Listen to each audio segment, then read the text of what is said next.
한국시티금융이 계열 여신 전문 금융업체인 한국시티그룹 캐피탈을 매각하기로 했습니다. 도로 보호나 교통안전 등을 위해 도로 옆 일정 부분을 비워두는 곳인 이른바 고속도로 접도구역에 대한 규제가 완화됩니다. 신용카드 위 변조를 통한 고정 사용액이 지난해 크게 늘어난 것으로 나타났습니다. 삼성전자가 5세대 이동통신 기술 시연에 성공하며 초고속 모바일 인터넷 시대 개막을 예고했습니다.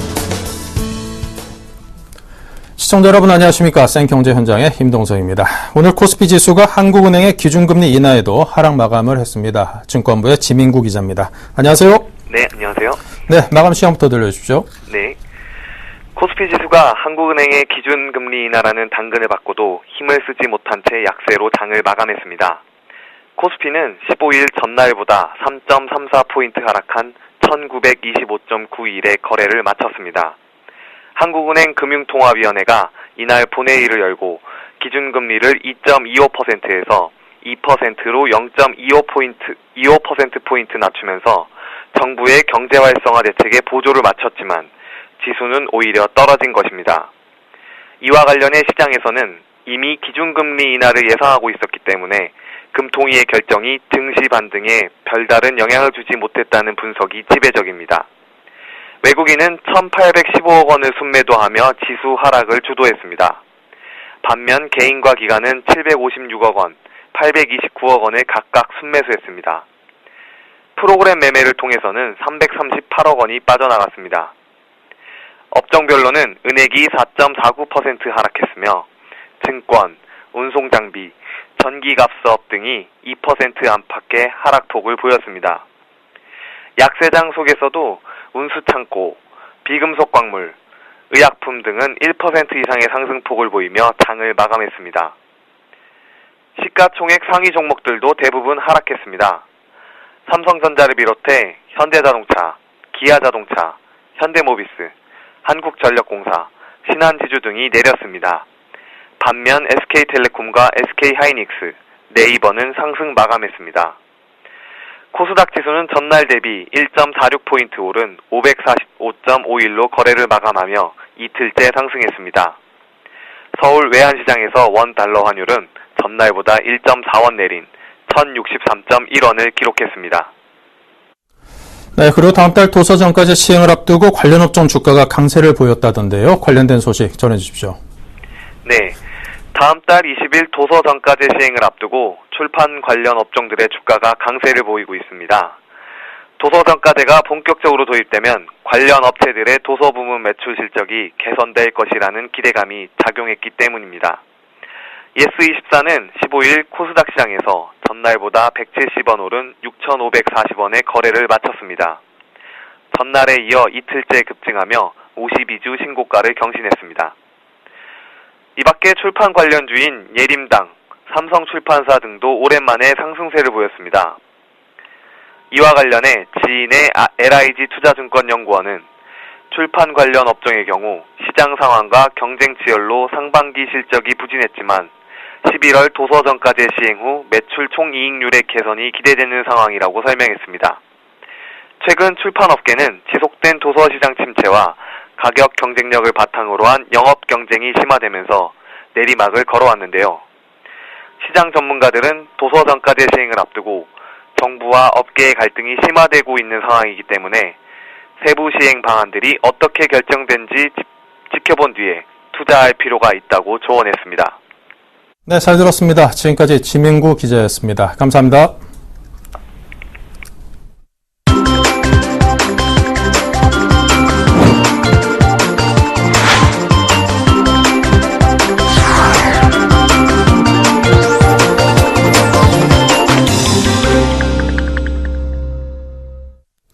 네, 오늘의 주요 뉴스입니다. 한국시티금융이 계열 여신 전문 금융업체인 한국시티그룹 캐피털을 매각하기로 했습니다.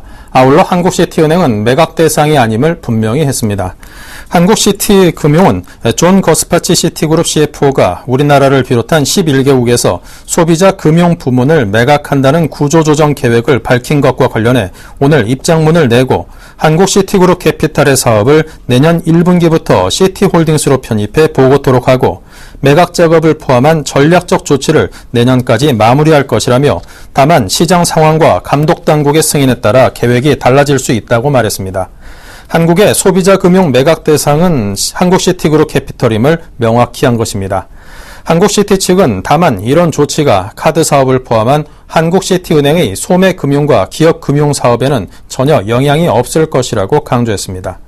한국시티금융은 한국은 앞으로도 계속해서 시티의 가장 중요한 글로벌 시장 중 하나라며 시티는 한국 내 어떤 핵심 비즈니스도 철수할 계획이 없으며 한국에서의 성공은 시티의 성공에 매우 중요하다는 것을 다시 한번 명확히 하고자 한다고 말했습니다.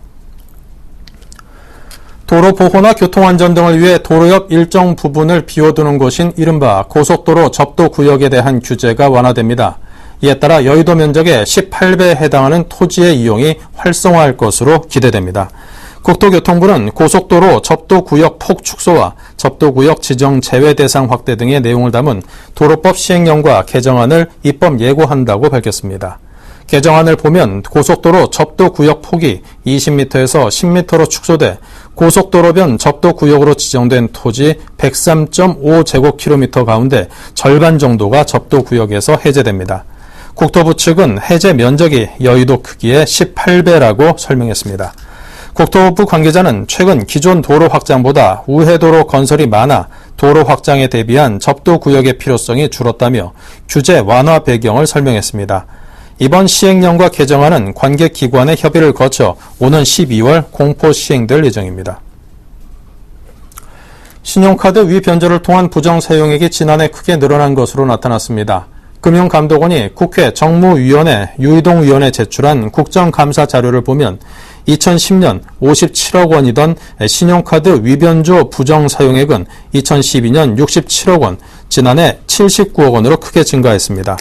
지난해 신용카드 위변조 부정 사용액이 가장 많은 카드사는 우리카드로 18억 원이었고 KB 14억 원, 현대 11억 원, 신한 10억 원, 롯데카드 10억 원 순이었습니다. 신용카드 위변조 부정 사용액이 급증하고 있지만 대부분의 카드사들이 이를 방지하기 위한 FDS 시스템 도입에는 인색했습니다. FDS는 전자금융거래에 사용되는 단말기 정보나 접속 정보, 거래 내용 등 다양하게 수집된 정보를 종합적으로 분석해 의심 거래를 탐지하고 이상 금융 거래를 차단하는 시스템입니다. 하나SK, 현대카드 등은 2010년 이를 도입했으나 KB국민, 롯데, 신한카드는 올해 시스템을 도입했습니다. 카드사별로는 KB국민카드가 FDS를 이용해 올해 8개월 동안 536억 원을 적발했고 삼성과 하나SK카드도 72억 원 상당의 위변조 부정 사용액을 적발했습니다. 이동통신기술이 또 한 번의 도약을 예고하고 있습니다. 삼성전자가 4세대 이동통신보다 수백 배 빠른 5세대 이동통신 기술 시연에 성공하면서 초고속 모바일 인터넷 시대 개막을 예고했습니다. 점점 빨라지고 있는 대한민국의 이동통신, 그 속도의 한계는 어디까지일지 궁금해집니다. 한지희 기자입니다. 삼성전자가 시속 100km 이상의 속도로 달리는 차 안에서 1초에 150MB의 데이터를 전송하는 5세대 이동통신 기술을 시연하는 데 성공했습니다. 실험실이 아닌 고속주행 중의 실제 사용 환경에서 기가급 5세대 이동통신 기술을 시연하는 것은 이번이 처음입니다. 이와 함께 정지 상태에서는 1초에 940MB까지 전송 가능한 최고 속도 초당 7.5GB를 구현해냈습니다. 이는 현재 4세대 LTE 상용망보다 약 30배 빠른 속도입니다. 5세대 이동통신은 현재 사용하는 저대역 주파수뿐만 아니라 이보다 훨씬 높은 대역의 초고주파 대역을 함께 사용할 전망입니다. 초고주파는 저주파 대역의 주파수 부족 상태를 돌파할 대안으로 떠올랐지만 전파 손실이 크고 전파의 도달 거리 또한 짧다는 단점이 있습니다. 삼성전자는 이러한 문제를 해결하기 위해 28GHz의 초고주파 대역에서 64개 안테나를 이용한 적응 배열 기술로 기가급 전송 속도를 확보하는 데 성공했습니다. 5세대 국제 표준이 정립되면 현재 4세대 LTE보다 수십 배 이상 빠른 전송 속도를 제공할 수 있게 됩니다. 현재 LTE의 최고 속도는 초당 225메가비트로 800메가바이트 영화 한 편을 봤는데 28.4초가 소요됩니다.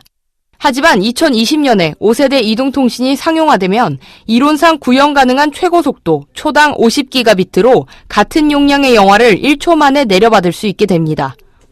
이 기술을 이용하면 초고화질 UHD 영상을 실시간 스트리밍으로 즐길 수 있을 뿐만 아니라 스마트홈, 스마트카처럼 생활 속 사물들을 인터넷으로 연결해 정보를 공유하는 사물 인터넷 또한 활발해질 것으로 전망됩니다.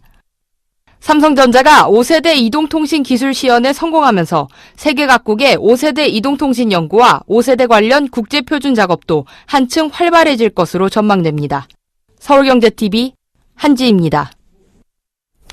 한국은행이 오늘 오전 10월 금통위 회의를 열고 기준금리를 사상 최저인 연 2%로 인하했습니다. 경제 전문가들은 최근 국내 경제지표 부진과 정부의 경기 부양 의지에 따른 정책 공조의 필요성이 기준금리 인하 결정에 영향을 미친 것으로 보고 있습니다. 정창신 기자입니다. 한국은행 금융통화위원회가 오늘 열린 10월 회의에서 기준금리를 0.25%포인트 내린 연 2%로 결정했습니다. 지난 8월에 이어 2달 만에 기준금리 인하입니다. 기준금리 2%는 글로벌 금융위기 충격이 한창이던 2009년 2월부터 17개월간 유지됐던 사상 최저 금리입니다. 네, 오늘 금융통화위원회는 한국은행 기준금리를 2.0%로 낮춰서 통화정책을 운용하기로 결정했습니다. 그래서 앞으로는 성장, 물가 상황과 함께 금융 안정에도 각별히 유의하면서 통화정책을 운영해 나갈 것입니다.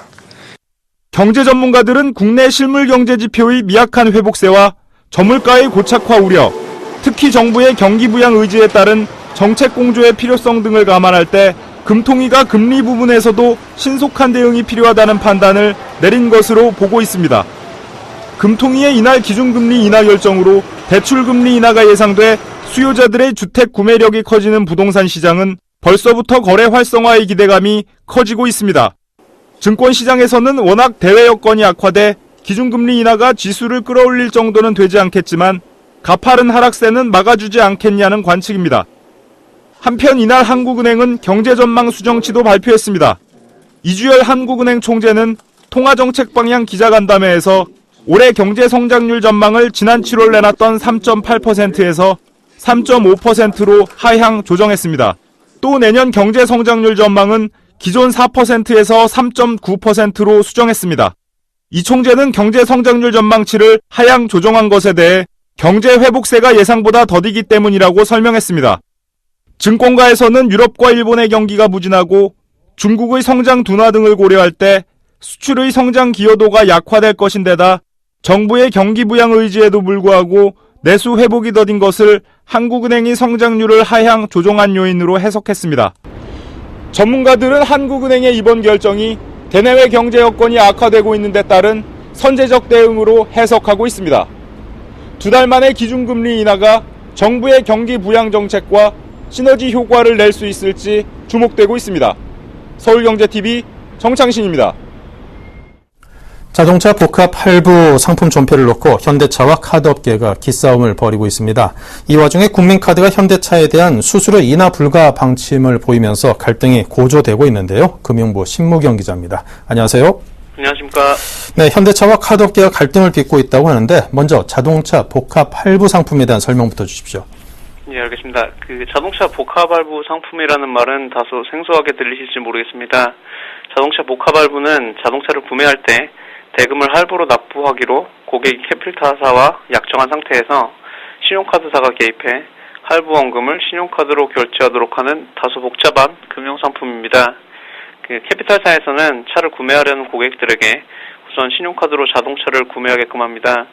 그럼 그 고객은 신용카드 대금을 다음 달에 갚아야 할 겁니다. 자동차 복합 할부 상품 이용 고객에게는 이 대금을 캐피탈사가 대신 갚아줍니다. 그리고 갚아주는 대가로 매달 할부 방식으로 돈을 고객한테 다시 캐피탈사들이 받는 구조인 셈입니다. 고객들이 이 상품을 이용하는 이유는 그냥 캐피탈사의 할부금융 상품을 이용하는 것보다 자동차 복합 할부 상품을 이용하는 것이 1%포인트가량 금리 유인이 있기 때문입니다. 네, 이 존재할 법한 상품인 것 같은데요. 자동차 복합 할부 상품을 두고 이 현대차와 카드 업계가 왜 대립을 하는 건가요? 예, 우선 현대차 입장에서는 불필요한 가맹점 수수료 비용이 발생하기 때문에 애초에는 이 상품을 폐지해야 한다고 주장해 왔습니다. 현대차에 따르면 지난 한 해만 따져봤을 때 신용카드사에 제공한 가맹점 수수료 비용만 874억 원 가까이 치솟았습니다. 과거에는 자동차 복합할부 상품의 시장 규모 자체가 적었기 때문에 큰 비용이 나가지 않았다고 방심했었는데요. 시장이 커질수록 현대차가 부담을 느껴서 더 이상은 지켜볼 수 없다는 입장이었습니다. 현대차는 이 캐피털사를 통한 할부 금융으로 자동차를 팔면 이런 불필요한 수수료가 발생하지 않을 수 있다고 주장합니다. 따라서 기존에는 폐지를 주장했는데요. 하지만 그 카드업계는 지난해 시장 규모가 복합할부의 경우 4조 5천억 원, 이용 고객만 15만 명에 달하는 상품인 만큼 소비자 선택권의 존폐 여부가 이제 불투명해졌을 때 소비자 선택권에 침해를 줄 수 있다고 반박을 했습니다. 금융당국에서도 소비자가 자유롭게 금융상품을 선택할 수 있도록 해야 한다며 사실상 폐지는 어렵다고 선언하자 현대차는 기존 상품 폐지에서 가맹점 수수료 인하로 방침을 선회했습니다. 이런 논박이 있는 와중에 그 신용카드사 중에서 가장 먼저 현대차와 가맹점 수수료 협상을 하게 된 국민카드가 현대차가 요구하는 수준인 가맹점 수수료 0.7%까지 인하 요구를 사실상 최근 거부하면서 사태가 일파만파 커지게 된 셈입니다. 이 현대차 입장에서는 속이 탈 법도 한데요. 협상 여지가 있을 것으로 전망됩니까? 예, 지금까지는 전격적인 협상 타결은 어려울 것으로 전망됩니다. 그 이유는 현대차와 카드업계 모두 강대강으로 입장차가 좁혀지지 않기 때문입니다. 현대차는 자동차 복합할부 상품을 폐지해야 한다고 주장했다가 가맹점 인하로 본인들의 입장을 선회한 만큼 또다시 카드사의 입맛에 맞는 현재 가맹점 수수료를 고수할 수는 없는 처지에 놓여 있습니다. 카드사 입장에서는 적격 비용이라는 것을 선출해서 이미 정해진 수수료 체계를 유지하고 있는데 특정 가맹점, 현대차 같은 특정 가맹점의 수수료만 조정해주는 것은 여신전문금융업법상 위반이기 때문에 이를 수용할 수 없다고 주장하고 있습니다. 현재까지는 서로가 평행선을 유지한 채 시간만 보내고 있는 상황입니다. 네, 잘 들었습니다. 지금까지 금융부의 신무경 기자와 함께했습니다. 감사합니다. 감사합니다.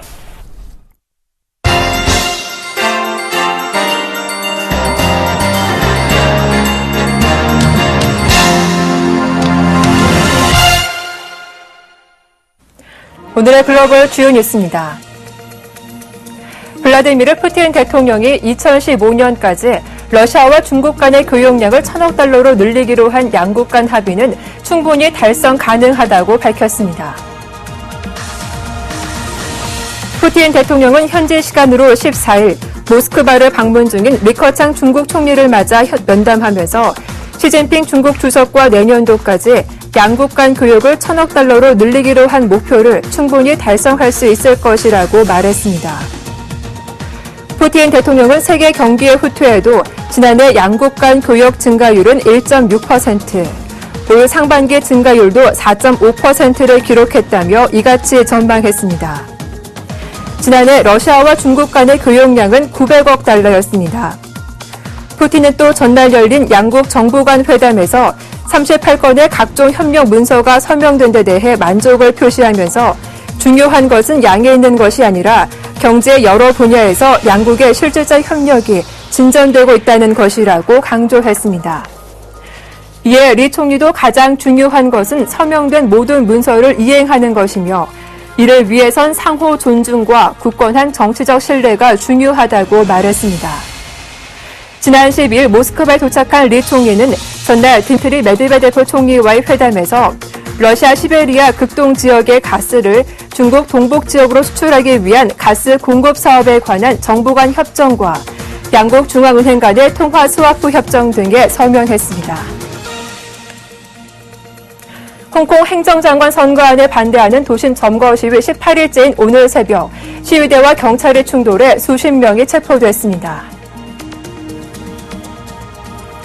시위대는 경찰의 도심 바리케이드 철거 작업에 반발하며 어제 저녁 정보청사 옆 도로에 새 바리케이드를 설치했지만 경찰이 다시 철거에 나서면서 충돌이 빚어졌습니다. 경찰은 시위대와 몸싸움을 벌이고 해상 명령을 따르지 않는 일부 시위대에게 후추 스프레이를 사용하는 등 진압 작전 끝에 1시간 만에 바리케이드를 해체하고 도로 통제에 들어갔습니다. 이 과정에서 시위대 수십 명이 체포됐고 경찰과 시위대 양쪽에 부상자도 발생한 것으로 알려졌습니다. 홍콩 경찰은 지난 13일부터 시위대가 도심 곳곳에 설치한 바리케이드 철거 작업에 나섰지만 시위에 참여한 일부 학생은 시위를 중단하지 않겠다며 경찰과 대치해 긴장이 고조되고 있는 상황입니다. 시위에 참여하는 대학학생회 연합체 홍콩 전상학생연회는 도심 점거 시위를 중단하지 않겠다고 입장을 밝혔습니다. 일본 집권 자민당이 일본군 위안부 문제를 다루는 특명위원회를 설치한다고 일본 언론이 보도했습니다. 니혼게이자이 신문은 자민당이 이달 안에 일본의 명예를 회복하기 위한 특명위원회를 설치해 군 위안부 문제 관련 정보를 해외 발신하는 방안을 제언하는 역할을 맡길 것이라고 전했습니다. 니혼게이자이는 나카소네 히로후비 전 외무상의 위원장을, 고무라 마사히코 부총재가 고문을 각각 맡는다고 덧붙였습니다. 특명위원회 활동은 군 위안부 강제 연행을 부정하는 아베 내각의 입장을 나라 안팎에 홍보하는 방안을 모색하는 데 집중될 전망입니다. 일본 정부는 지난 8월 일본군이 제주도에서 여성들을 강제 연행했다는 증언을 보도한 아사히신문 기사 12건이 취소된 뒤 위안부 강제 연행 증거가 없다는 주장을 적극적으로 펼치고 있습니다. 어제 강요회에서는 아사히신문 기사 취소와 관련해 일본이 정당한 평가를 받을 수 있도록 국제사회 홍보 활동을 강화하기로 방침을 정하기도 했습니다. 오바마 대통령이 이슬람 극단주의 세력인 이슬람 국가 IS에 대한 공습이 장기전이 될 것이라고 언급했습니다.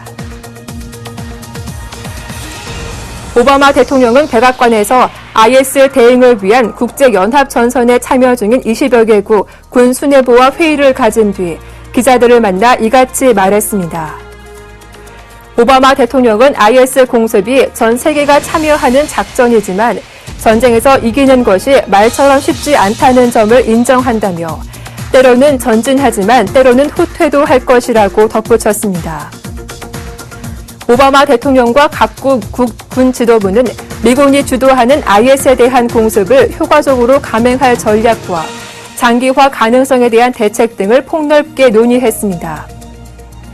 회의에는 사우디아라비아와 아랍에미리트, 바레인 등 아랍 동맹국과 영국, 프랑스, 독일 등 유럽 파트너 국가, 시리아와 국경을 맞댄 터키, 호주, 캐나다 등이 참여했습니다. 이번 회동에 대해 척 헤이글 미 국방장관은 IS에 대한 국제적인 대응을 조율하고 조직화하는 중요한 노력의 일환이라고 설명했습니다.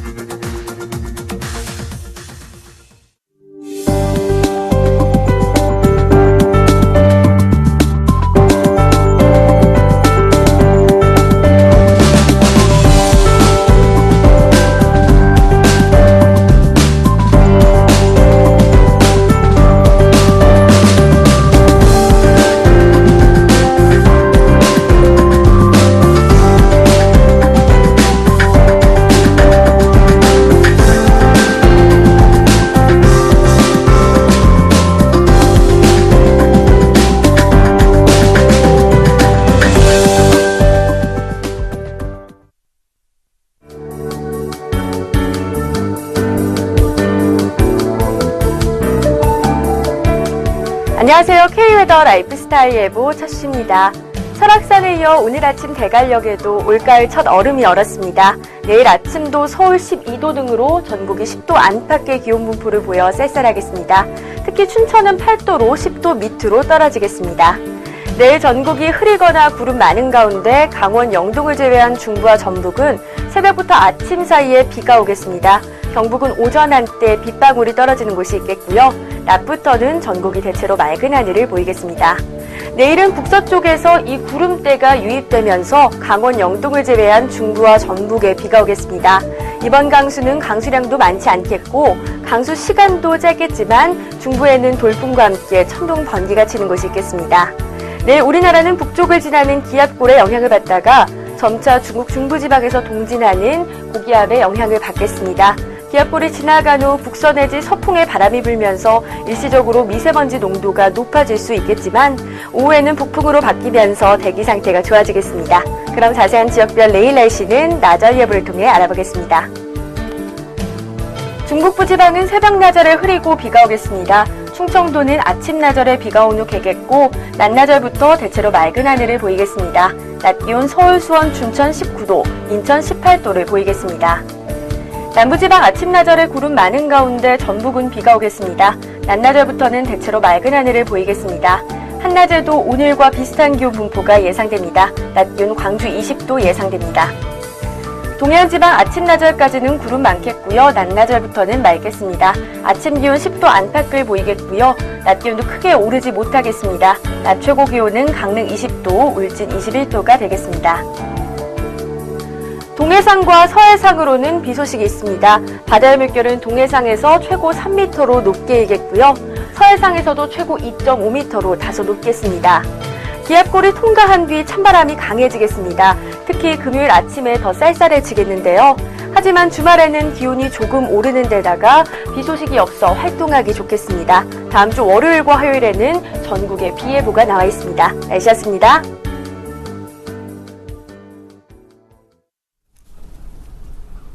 네, 이상으로 생경제 현장을 마칩니다. 감사합니다.